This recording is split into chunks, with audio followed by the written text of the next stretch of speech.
Hi everyone, this is Nick Pollock here from Roar Lions Roar. While you're here, be sure to like this video, subscribe to the channel, and hit that alert bell so you never miss any of our new content.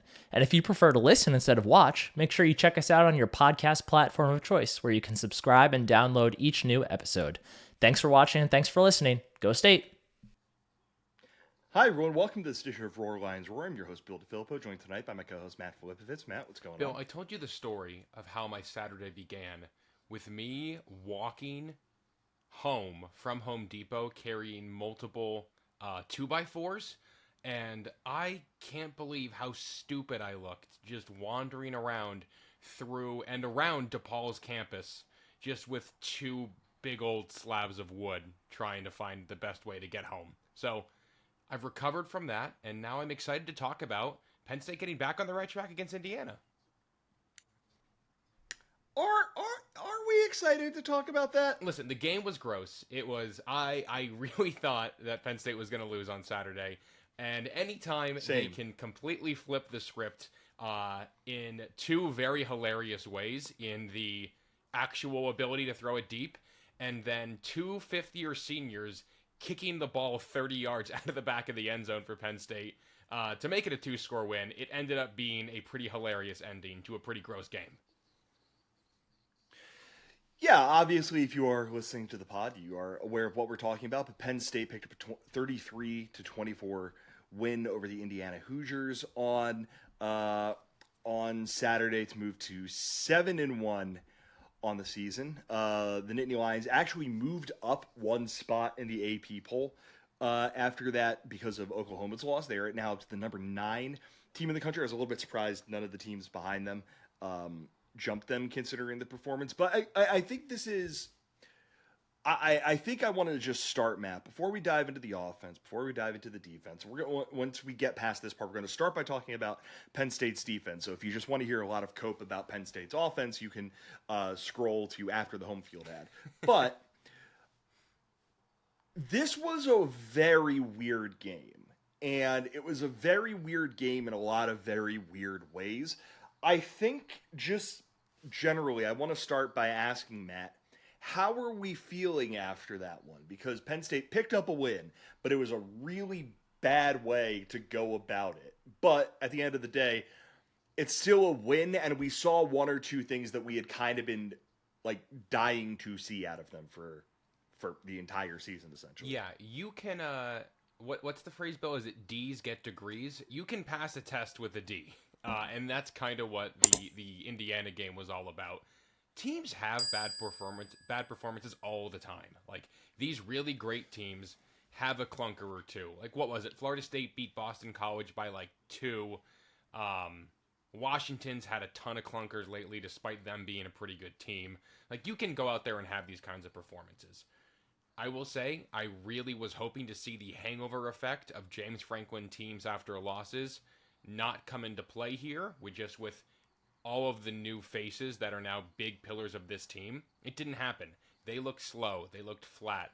They looked disengaged at times. And I understand that. You're coming off a huge emotional letdown where your offense didn't give you much of anything. It's a noon kick against a 2-win Big Ten East team that's not going to go to a bowl game. So there's definitely a lot of cope in that answer. I don't feel great, but at the end of the day, every team's going to have a game or two like this. I don't love that it happened this late in the year, but they got the job done, and they actually had to deal with adversity and find a way to win, and they answered the bell. They couldn't do that against Ohio State. It should never have been in that situation against Indiana, but it was, and give them credit, they figured out a way to bounce back from a bad turnover to do the thing we've been waiting to see them do, and then the defense went out there and put it on ice. So a lot of good, a lot more bad, though, I think, after this one. Yeah, I mean, at this point in the season, we are talking about what Penn State needs to accomplish if they want to, have a shot at making the playoff, have a shot at representing the Big Ten East in Indianapolis, have a shot at all these things that coming into the season, a lot of folks were banking on this being the team that was capable of doing it. For one reason or another, they wanted and thought that this team could be the one that could do it. And I think the reason that I have so much pessimism, despite the fact that for the first time all season, they had to go out and win a football game in a manner other than just like an incredibly controlled environment. One where, oh yeah, Drew, you could just go mess around and complete 49% of your passes. It's okay. Like, don't worry about this. Everyone else is going to take care of this. Or the running game, you're not having a good game. It's fine.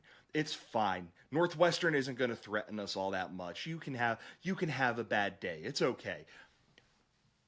I think that my pessimism, in spite of that, comes from the fact that everything that we are judging this team on right now and trying to gauge with this team revolves around one question. And it's a question that James Franklin doesn't like, because James Franklin likes to focus on the week at hand, all that stuff. Everything right now is, can this team beat Michigan? When Michigan comes to Happy Valley in 2 weeks, can Penn State beat them?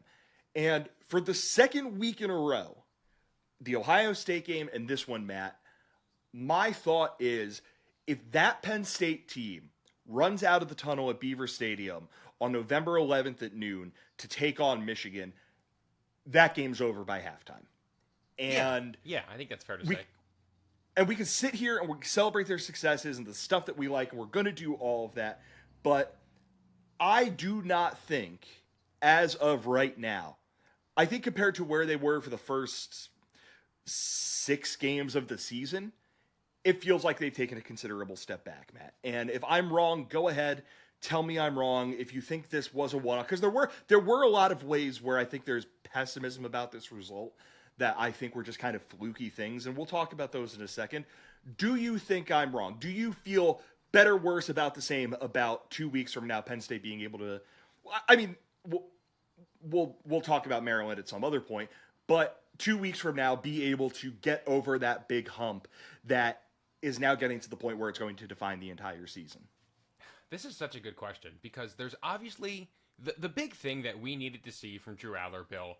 We needed to see him. I'm very much in the camp that he needed to throw a pick. He needed to rip the Band-Aid off, and I think you said he needs to see the world will not end once he does that. We saw it. I think that's a very big step.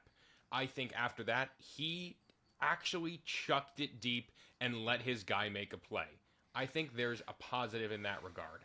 In the other direction, I really don't think these receivers can carry Penn State to a win against Michigan, especially with Trey Wallace out.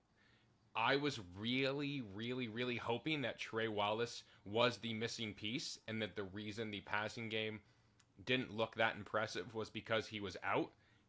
I don't know what happened. He was in a sling towards the end. He walked to the locker room holding his collarbone area. I hope it's nothing major, but I'm going to move forward under the assumption that Trey Wallace isn't going to be as big of a part of this picture now, if at all. So I'm very much concerned that the passing game is looking to take one step forward, but there are still elements that make me think that's only going to be about a half a step forward, if that makes any sense. Yeah, I get what you're saying there. And then I think kind of on top of it, we saw Penn State's issues with the running game again. Katron Allen brought a little extra something. He had a good game. Again, still hasn't broken the big one or anything like that. But the running game, as a team, Penn State ran for 3.1 yards per attempt. I apologize for not thinking about doing this sooner, but Penn State's 2 running backs. Give me 1 second. No. Penn State's running backs ran for 3.97 yards per attempt. It's all of that, or much of that, I think just comes back to the fact that there is no respect for Penn State's passing game, mixed with the offensive line is like, it goes back to what I said at the beginning of the season. This could be the best one Franklin's had here. It could be a 6 out of 10. I'm willing to say it's more like a 4.5 out of 10. The tackles are good. The interior of the offensive line just has not been good enough. So you look at all that stuff. You look at the defense. You look at everything. And again, we're going to take time to celebrate this win, but it feels like not necessarily spiraling, not like the season is going to be over quick, not that, next week they're going to lose to Maryland and they're going to lose to Michigan after that, and then that game against Rutgers, they're going to win it, but it's going to be something like 17-14, and Rutgers is going to make their life hell. Like, I don't think we're necessarily trending towards that direction, Matt, but I think we're trending in they tried their hardest. I think right now it looks like a Penn State team that it spent that first month and a half of the season trying to be something that is just so antithetical to what Penn State football is. On the offensive side, again, Penn State's defense, we'll talk about their issues or two. For the most part, Penn State's defense has been exceptional all season long. But it felt like Penn State made this weird calculation, potentially based on what the receivers are, potentially based on Aller being a first-time quarterback, potentially based on what they thought the strengths of this team were supposed to be. They made a calculation, and I just hope that they are suddenly able to pivot and go back towards being what we all know Penn State has wanted to be for years and years and years. Would you agree with that? Yeah, and the really difficult thing here is that the defense, I think, I'm not really worried about that. They gave up big plays. Really, all this defense really does is give up big plays. Very rarely are they giving up long, sustained drives. And that's always been the thing with Manny Diaz. He plays an aggressive style. Credit to Indiana. They hit. They hit on them. And good for them. We'll discuss that later. I think that we saw a fundamental change in the way Drew Aller handles his business and the way Mike Yurcich calls the game. The middle of the field came back open, Bill. You and I talked about it a lot in our Slack on Saturday. There was the ball where Aller is rolling to his left, throws back across. Singleton's in a ton of space over the middle of the field. He makes a great play. The Theo Johnson ball where they go empty, and Aller just throws it up middle of the field and lets his guy make a play. That's a big step. The Keandre Lambert-Smith ball. Throw it up there, let your guy make a play. The deep shot to Malik McClain, which I thought was a pretty good throw. I thought McClain read that pretty poorly, I'll be honest. What do you think about that one, Bill, really quick? We'll talk about all that stuff a little bit later. Okay, fair enough. But it's hard because I totally understand that in this vacuum of this Indiana game, that performance was not awe-inspiring. But considering what the Ohio State game was, it was a baby step in the right direction. And again, it's probably not a big enough step to go out there and beat Michigan in a couple of weeks. Stranger things have happened. I still think this is the best team Franklin's ever had. And in order for them to confirm that, they have to beat one of the big two, and they have to go 11-1. If they don't, it's a whole other conversation. We'll cross that bridge when we get to it. But there's just two sides of this coin, in that the passing game still was not near good enough. The receivers were not near good enough. Barely any of them played. But the way they were able to get 2 touchdowns is not something we have seen in over 6 weeks. So I'll take that as a positive. Yeah, and we'll get to that in a second, but we'll start by talking about Penn State's defense. And the Nittany Lions allowed 349 yards to Indiana, 269 yards through the air, 14.2 yards per attempt, 80 yards on the ground, 2.4 yards per carry, turned Indiana over. The defense turned Indiana over once, and then with the interception that Jalen Reed got, and then there was the fumble on a muffed punt that they were able to land on. And also the safety. Also there was a safety. There was a safety that Hakeem Beamon had to have had there will be a safety in this game bet. Like I have no clue how he did not end up with that football at any point. I feel so bad because Hakeem and Adisa are both fifth-year seniors, and those are the two guys with probably their best shot they're ever going to have to score a touchdown in college football, and neither of them could just get over that little bit of a hump, which was pretty funny. Yeah, and all that happened, it was actually very funny because Indiana played this game like Penn State has played it in years past. They stunk on third down. They went 3 for 11 on third down. But they hit those two monster plays in the passing game based off of Penn State mistakes, and they had one other touchdown in there. That it was like watching a Penn State offense from years past in a way. But, Matt, are you worried about what we saw out of Penn State's defense in this game? Or is this one of those things where you're like, yes, listen, it was annoying, but I'm not going to worry too terribly much about this? It was annoying. It was frustrating. It feels like a regression to the mean, which is naturally going to happen. In a 12-game college football season, I think Penn State, they threw 7 games? They've had like 6 darn near perfect games. And now they went out there and they gave up like 4 runs in 6 innings, is kind of how I'll view that performance. It was enough to get the job done, but it wasn't anything all that special. And that's going to happen from time to time. And the defense has carried this team to 6 of their 7 wins. And it was nice to see the offense finally answer the bell and pick the defense up off the turf and help them go out there and get a win. Yeah, I think that the defense has earned the right to have a game like this. Yes, 100%. They've been so good all season long that it's really hard for me to be like too pissed off about them having a performance where you look at this another way. Indiana scored 3 touchdowns on the day. The first one is literally it's the kind of thing that they got against Michigan. Indiana has just been really good at, we're going to throw one haymaker, and when we throw that one haymaker, we're going to get you, and when we get you, game over. Like that's our big shot. And credit to them, they get that. Brendan Sorsby, fine. DeQuince Carter, I think it was Cam Miller who got lost in the sauce a little bit, but whatever. Yeah. Like, not a huge concern because Penn State comes out on its next drive, ends up that's where the first fumble happens, and they end up scoring on it. It wasn't a pretty touchdown drive after that, but they scored after that. You go a little bit farther down, the touchdown to Donovan McCulley, literally a miscommunication. And a sort of thing that that specific thing, that is the first time that's happened this year.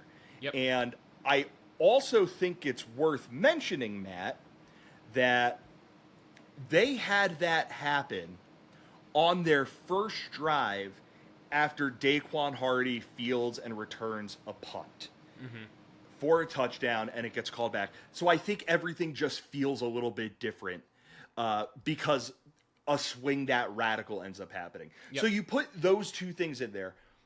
They ended up really only scoring 1 touchdown on a drive that we haven't really seen Penn State give up this season.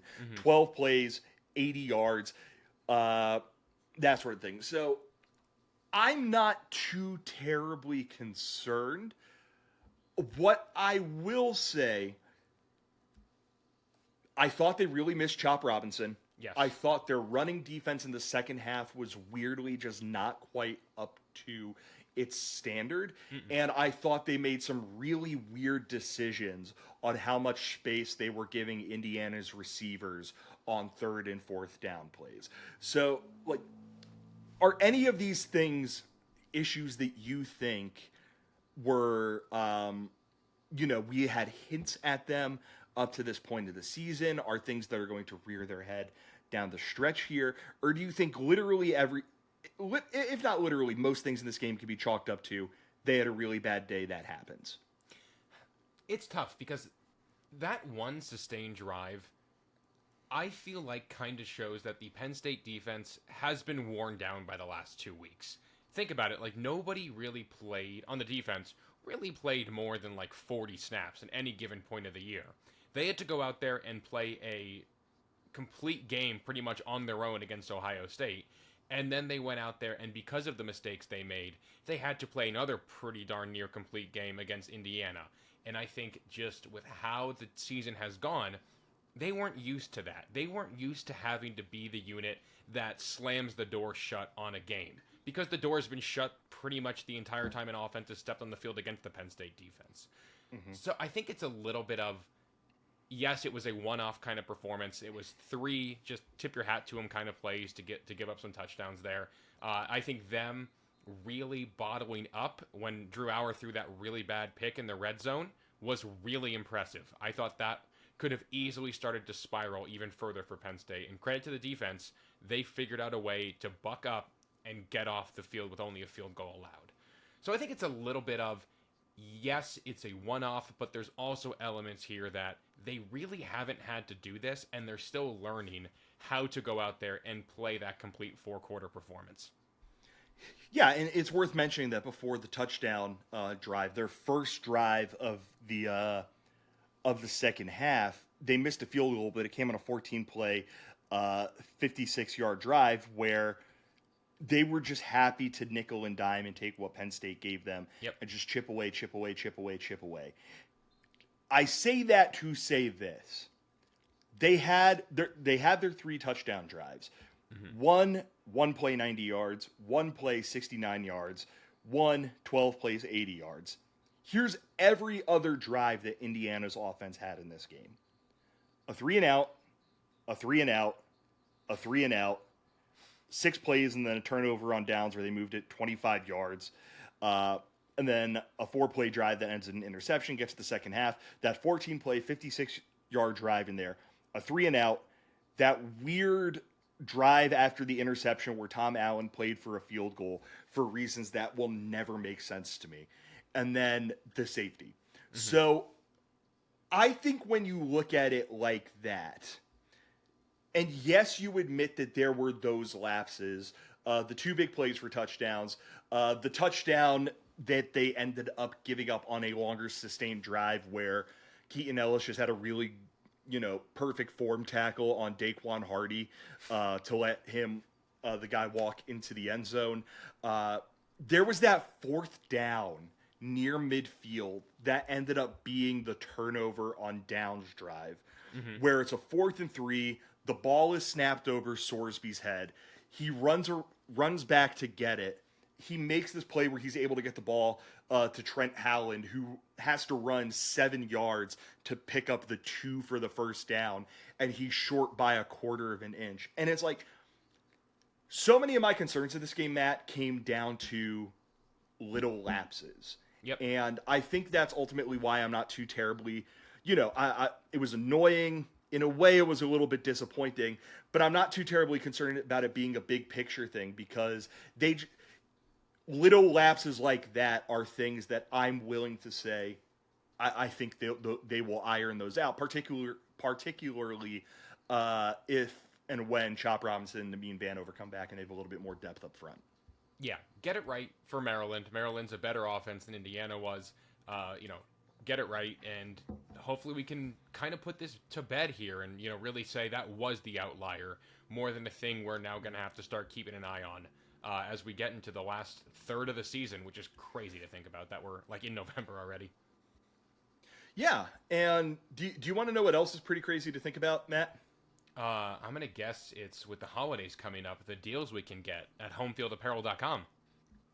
No, I was going to say it's that Home Field didn't end our sponsorship after that game because true. Home Field Apparel, a collegiate apparel brand based out of Indianapolis, Indiana, run by a lovely man named Connor, who is an Indiana alum. And God bless him, I think he was busy this weekend because I was worried that my phone was going to be blowing up with him just like making fun of me, sending me the Michael Penix picture, all these sorts of things. And quite frankly, Penn State put forth a performance that would have deserved that. Neither here nor there. Like I mentioned, Home Field Apparel, premium collegiate apparel brand based out of Indianapolis, Indiana.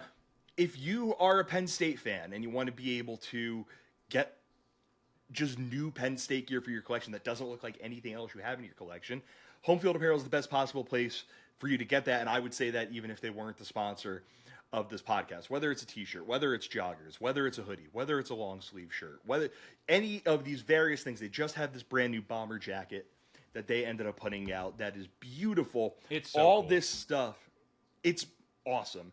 All this stuff can be part of your collection for Penn State. If you have a friend, Matt mentioned the holidays, family, friend, loved one who didn't go to Penn State but went somewhere else, and you think they would have They would appreciate some sort of college gear. Home Field Apparel will have that for their school too, in all likelihood. So hop on to homefieldapparel.com, check out what they have, and if you would like to get 15% off of your first order for a first-time customer, use the promo code RLR23. Again, first-time customers use the promo code RLR23 for 15% off of your first order. Thank you again to Home Field Apparel for sponsoring our podcast. Let's get back to talking about Penn State's win over Indiana. And it's Penn State's offense. It's time to put them under the microscope. I'm Matt, so excited to talk about this. I'm actively like super fascinated by a lot of things that happen. Real quick though, before I forget, Trey Wallace was seen in the sling, and then Caden Wallace left the game with an with an injury. He did walk off under his own power, and hat tip to Mark Brennan of Lions 247. I saw this on his Brennan Cam video. Caden Wallace was on the field, like walking around after the game, like shaking hands with the Indiana players. So take that for what it's worth. Yeah, I have the snap counts up here, and Wallace got 12 total snaps. Drew Sheldon ended up replacing him at right tackle.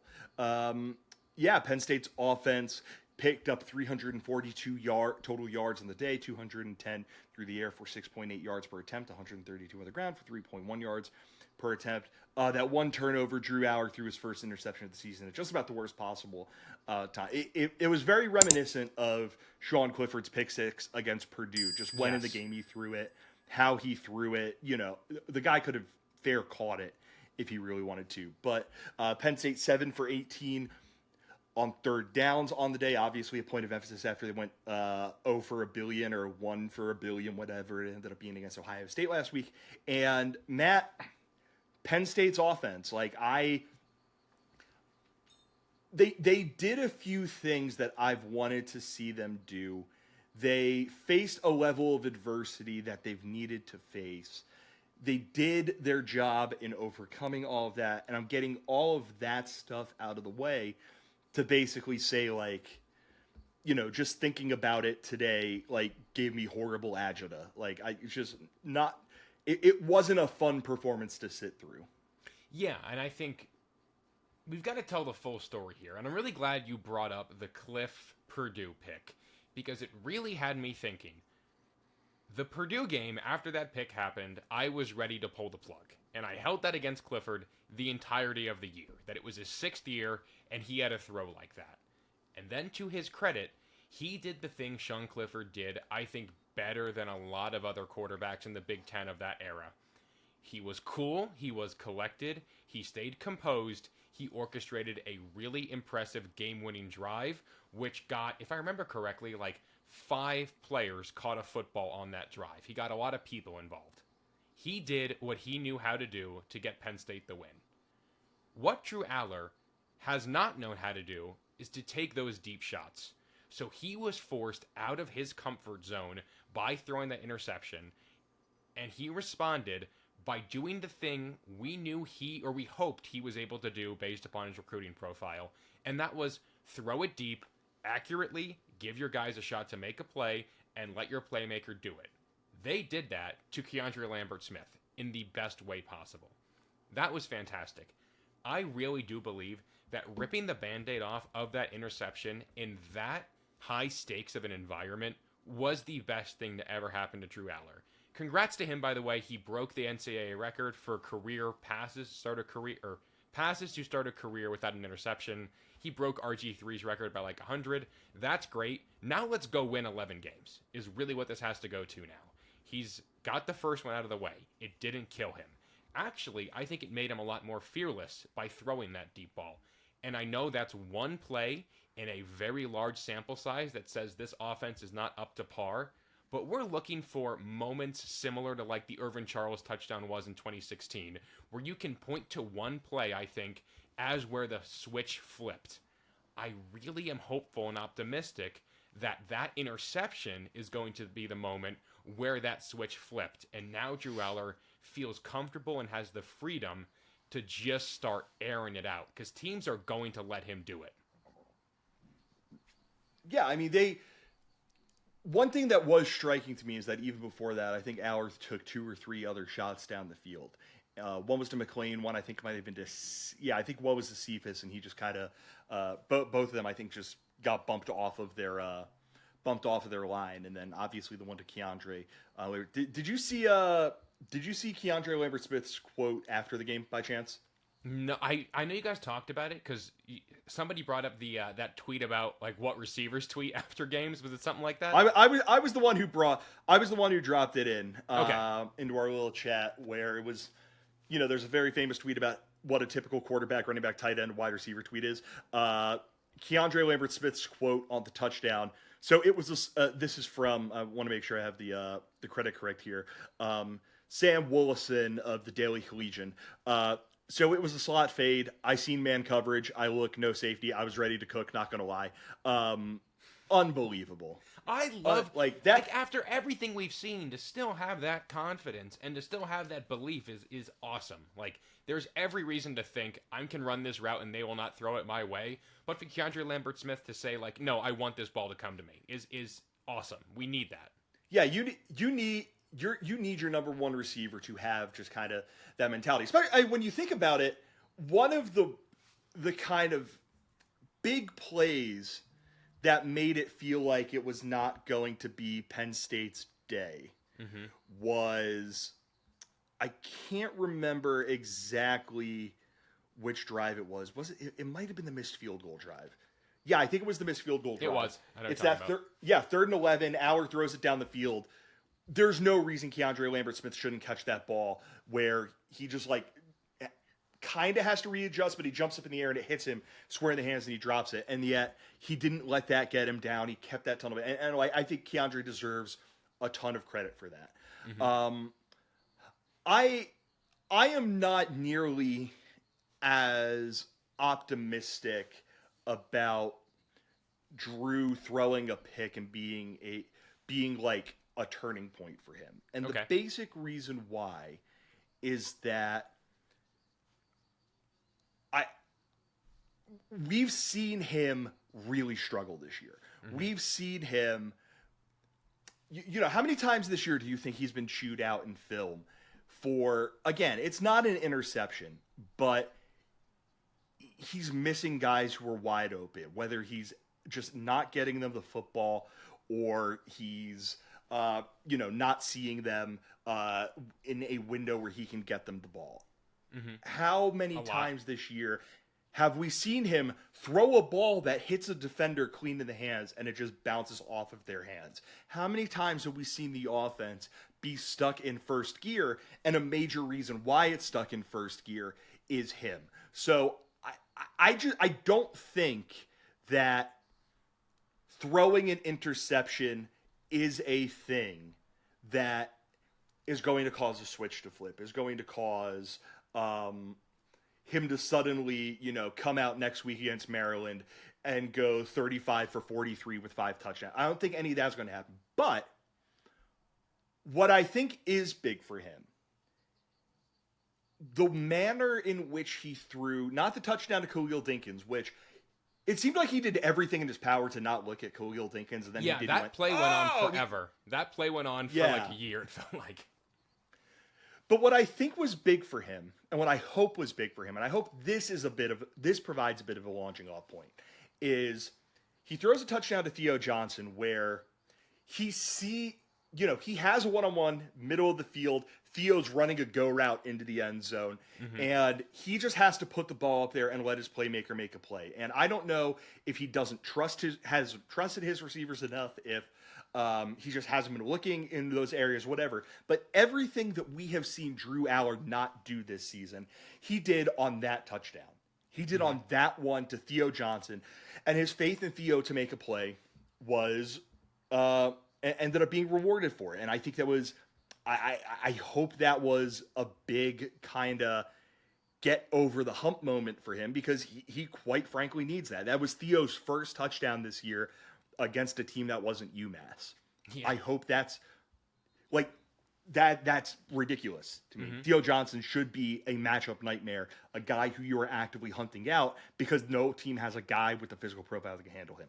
And then with Keandre Lambert-Smith, it's finally connecting on that deep shot. It's finally seeing what happens when you are able to push the ball down the field and give your guy a chance to make the play, because quite frankly, he has not given his guys chances to make plays this year. Not nearly enough has he given his guys chances to make plays this year. And when you have something like that drop by Keandre earlier in the game, that's the kind of thing that can completely take away your desire to want to give your guy a chance to make a play. So I'm hoping that provides a bit of a launching off point for him in the passing offense. What do you think about at this point? I think we could probably assume, not reporting, this is just, I've never seen someone walk out in a sling and they're okay 2 days later. Yeah. How do you think they can or should respond to the fact that it seems like they're not going to have Trey Wallace for a bit after the injury that he suffered in this game? It's what, game 8? It's going to have to be game 9. Somebody has to step up. Yeah. I don't care who it is. Somebody has to find a way to be that dude. And I hope it's Malik McClain. I think Malik McClain showed a lot of promise against West Virginia. And I think Can you give me just 1 sec on McClain? Yeah, hit me. Snap counts: Lambert Smith 66 snaps, McClain 61, Cephas 41, Wallace 8, Malik Mega 4.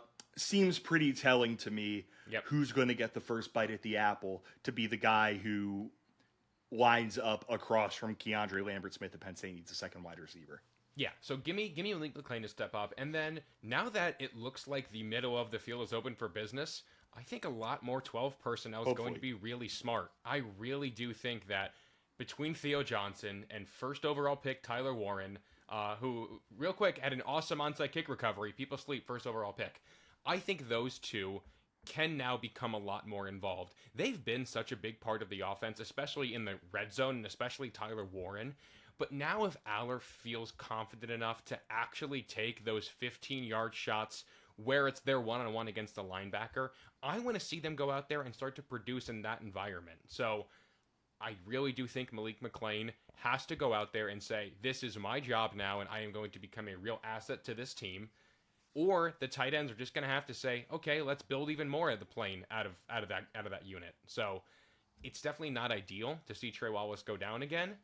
But again, it's game 9. There's a lot of high, how do I want to word this? Highly regarded recruits are in that room. There's only one who's redshirting in Carmelo Taylor.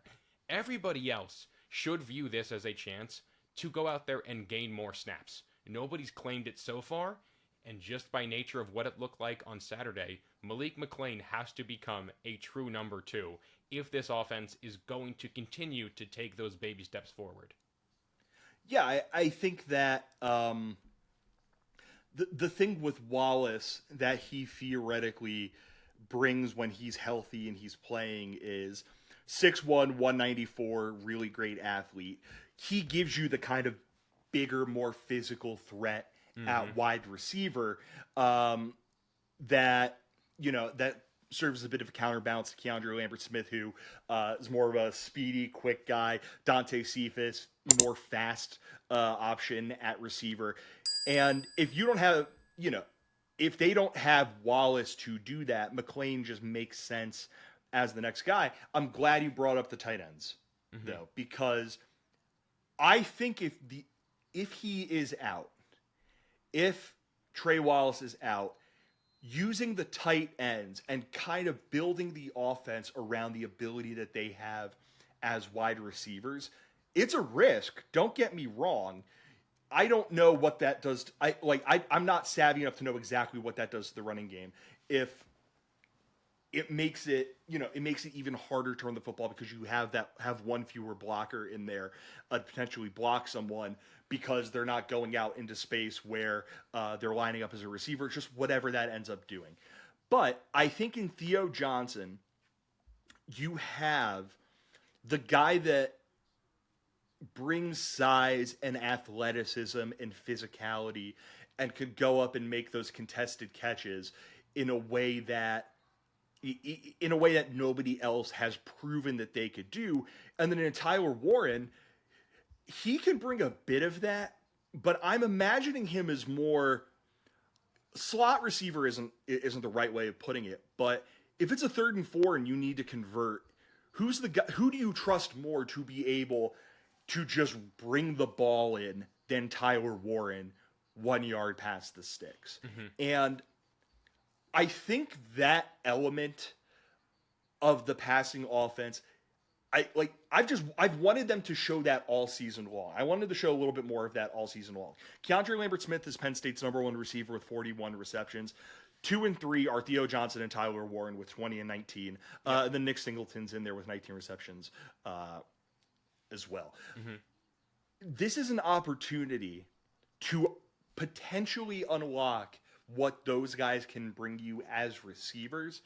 And quite frankly, I don't think they're going to do that. Like, they've just had, Matt, so many opportunities to do that, and they have chosen not to. Yeah. And I just have to assume they're not going to do that again. But, like, it's there for them if they want to do it. And I don't know if I will trust anyone else in this receiver room to be able to do what Theo Johnson and Tyler Warren at their best can do.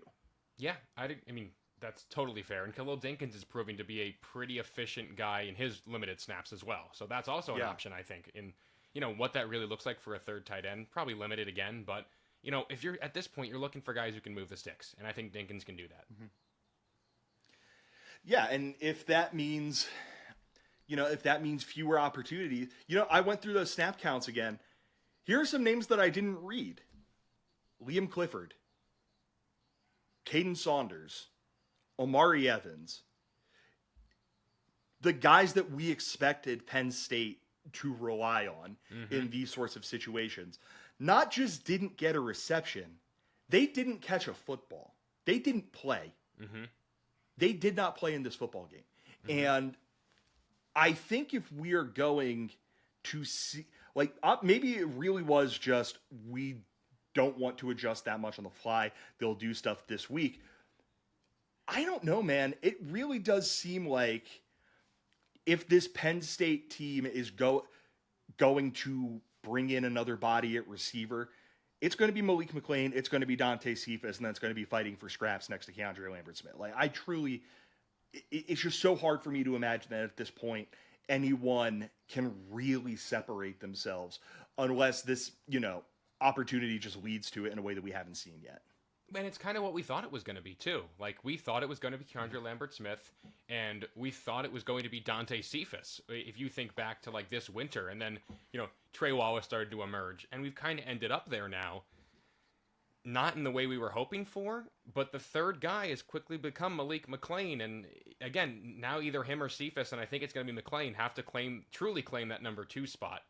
But those other names that you rattled off, again, they've had 8 chances to go out there and secure their job, and nobody's answered the bell. So at some point, you have to go with the 3 most talented receivers on your roster, and I don't think it's a bad idea, or I don't think it's a bad line of thinking that's probably Keandre Lambert-Smith, Dante Cephas, and Malik McClain right now.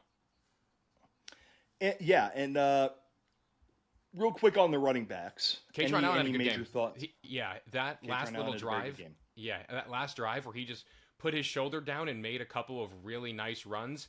That's what we were hoping to see all year long, where Aller felt more comfortable. He threw some balls over the middle. It made linebackers sneak back a little bit more, and now the running game was able to get going a little bit more. I want to see them build upon it. The running backs have not been outstanding this year. They've been fine. I think if now the offense can start existing as a more complete unit, we're going to start seeing the running backs finally hit a couple of those big plays. Here's what happened in the second half with the running backs. First drive, it's a touchdown, 12 plays. Kaytron Allen runs it. Second drive, it's a 3-and-out. Nick Singleton runs it once for a yard. Third drive, 5 plays, they end up punting. They did a good job, an okay job staying on schedule at the very first bit. Then Drew Aller takes a sack for a thing that I'll talk about here in a second. Kaytron Allen's the back on that drive. Drive where he throws the pick, Nick Singleton was in at running back. Touchdown drive, Kaytron Allen is in at running back. Kaytron Allen had a 10-yard run on the drive that ended with the big play touchdown on the first extended drive that went for a touchdown. 8 yards, 12 yards, 5 yards, 2 yards, 2 yards. Singleton on his carries in the second half. 1 yard, 2 yards. Mm-hmm. End of game.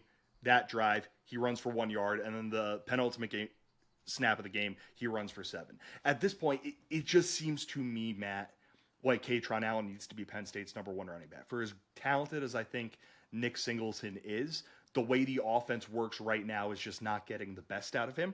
Mm-hmm. And I think as a result, you need to ride Kaytron Allen and more find creative ways to get the ball into Nick Singleton's hands to take advantage of the fact that he's big and he's fast, and in space he's a really in space that he hasn't been able to find this season, hasn't been able to get this season. He's a really dangerous player. Yeah, I mean, the fumble on that first drive, I think, wasn't ideal. You don't love to see that. But to Singleton's credit, he's second on the team in receptions, 5 catches for 31 yards. He did have a pretty bad drop in there as well. He's not comfortable doing that just yet. But again, if he can't get anything going in the run game, they're finding a way to get him in space and let him go out there and make plays. But yes, I agree. Kaytron Allen is the best running back on Penn State's roster right now. There was one play. So it was on the drive after. It was the drive before McCulley's touchdown. It's a 3rd and 13, and I thought this was this was part of why I was so annoyed with Aller on the day. 3rd and 13, after no more than 2 seconds, he decides he's checking down to Singleton for a loss of 2 yards when there's a guy standing right next to him. And it's just like... That was bad.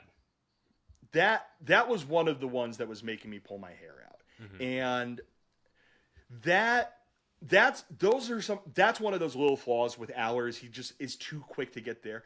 There was one, and there were actually 2 plays that stick out here.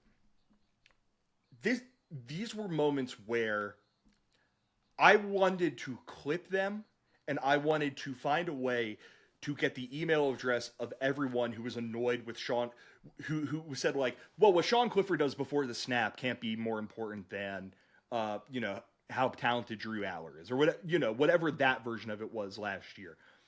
It cost him on the final drive before half, where he ends up getting hit for that grounding, that takes them out of field goal, or makes it a much longer field goal. Mm-hmm. I think that was the field goal the Falcons ended up. Yeah, Falcons ended up making that field goal.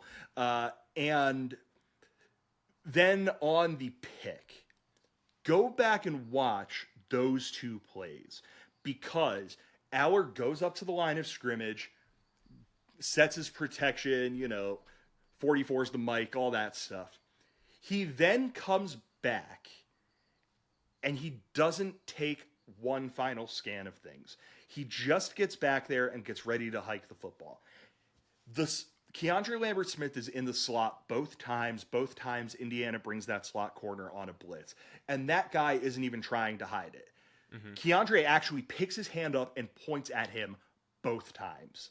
And Aller just does not see it. Mm-hmm. Aller doesn't take that extra half second to scan and see, is there anything that I need to be made aware of? Because on both of those times, if he sees that, he checks as Keandre, run a little slant here, gets him the football. Keandre Lambert-Smith's running for 10, 15 yards easily. Yep. And these are the little things that I just don't know if Drew Aller has right now. And I think, Matt, Drew Aller, maybe he gets that after this season. Maybe that's something that makes him a really promising quarterback next year.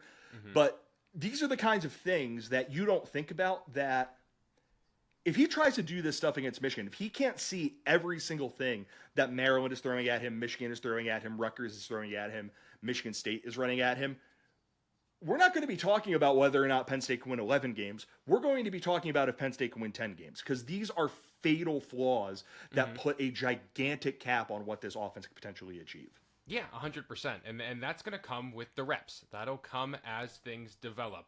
Again, Aller is taking baby steps. He's been, I have the numbers pulled up right here. Hold on, give me a second. Let me get him back in front of me. He's been about the same, at least in my opinion, to the offense as Cliff was. This is from Will Pegler. So through the first 8 games of Sean Clifford's 2022 season, 1,816 passing yards, 16 touchdowns, 6 picks, and a 61.5% completion percentage. Drew Aller, through 8 games of 2023. 1655 passing yards, 16 touchdown passes, 1 pick, and a completion percentage of 61.4. Essentially the same snaps. They've been about the same.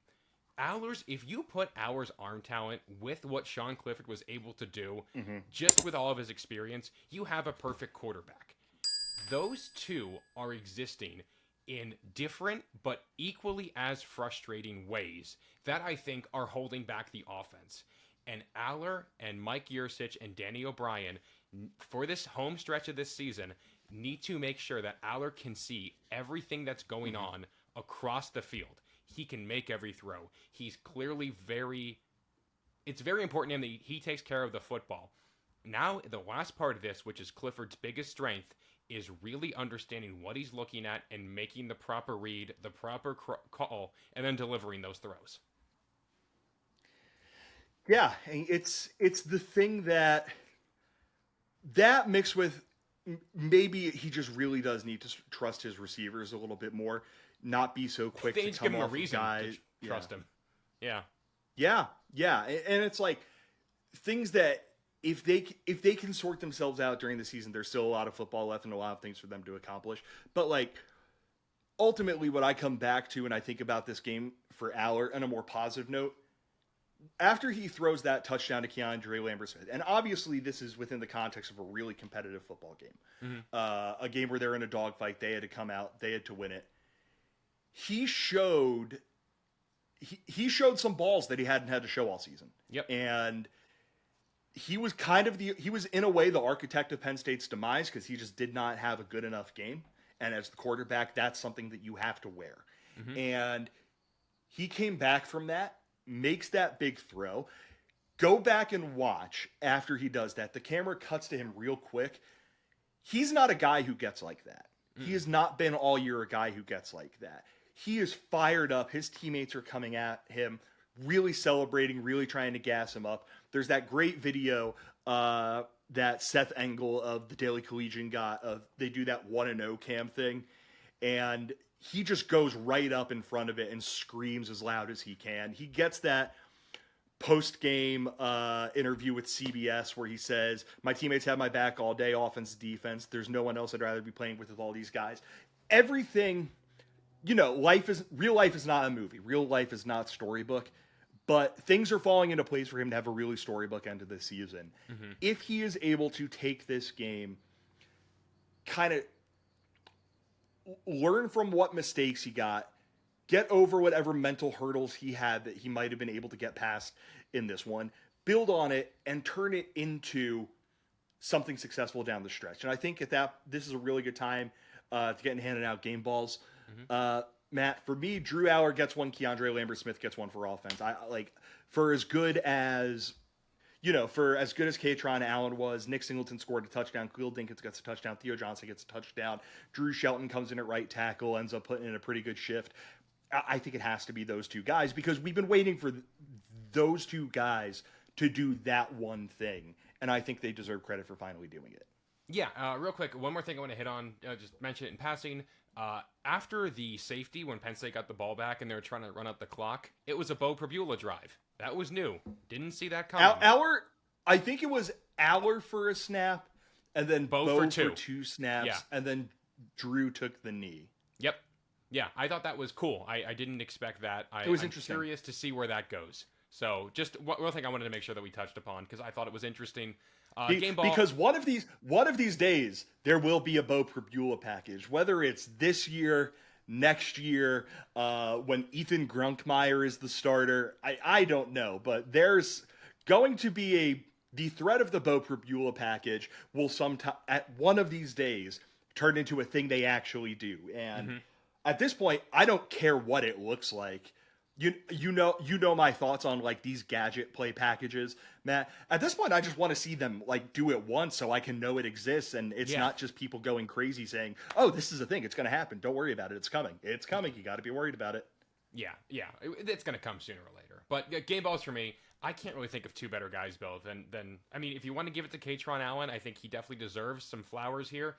But for them exercising those demons, hopefully it has to go to Drew Aller and Keandre Lambert-Smith for me on offense.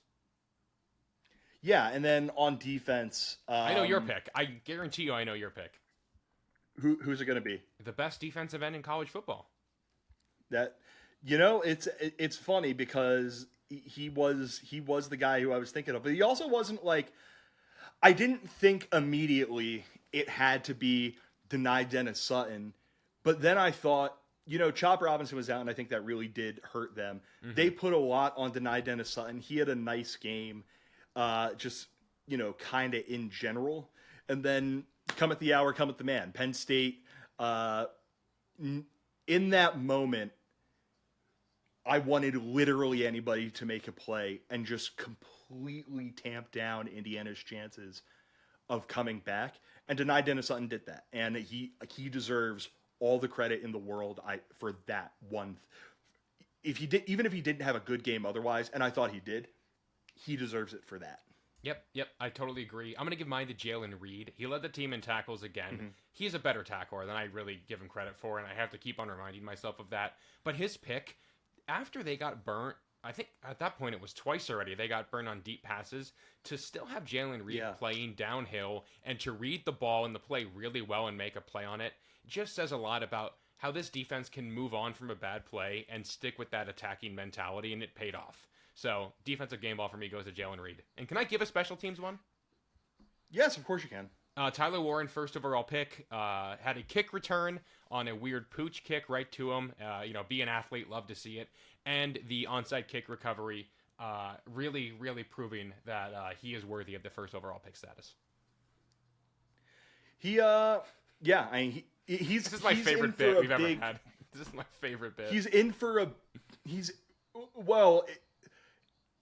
Part of the reason I don't think it's I think it's a great bit is because I absolutely whooped you in what everyone thought of our two teams there. But I think he's in for a big home stretch of the season because the kind of reliability he brings as a receiver is something that Penn State really desperately needs. So, shout out to Tyler Warren. He's a guy who absolutely deserves that, and a guy who, again, there are going to be opportunities for him in this final month of the season.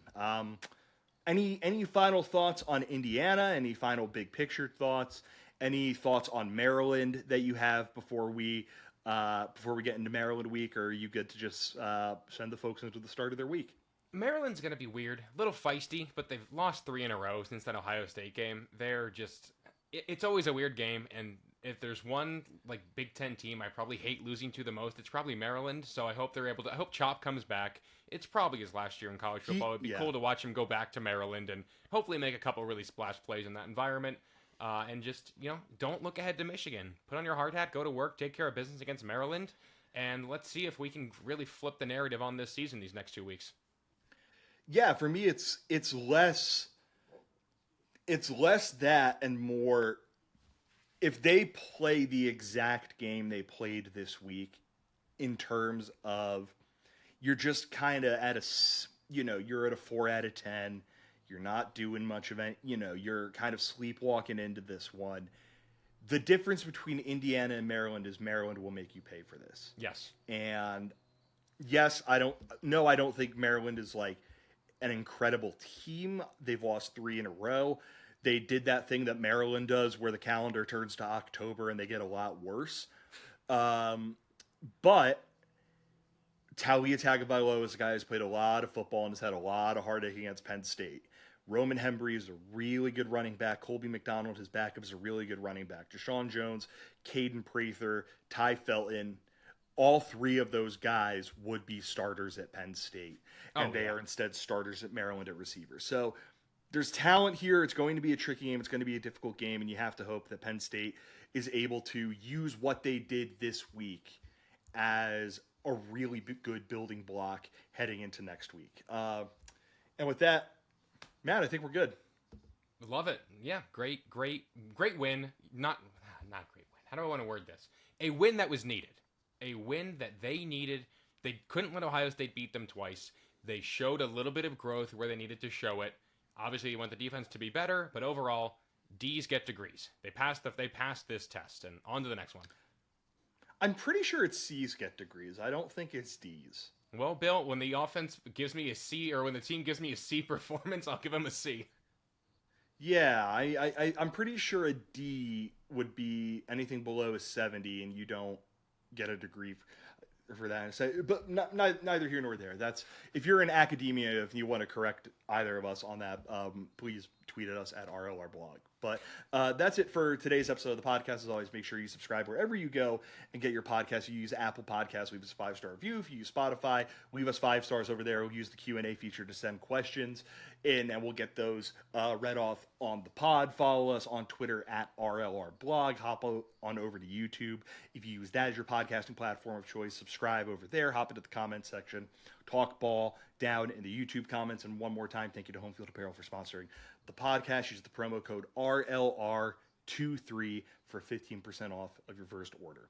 One last time, thank you very much for listening to this edition of Roar Lions Roar. For Matt Filipovitz, I'm Bill DeFilippo. Take care, everyone. Go State.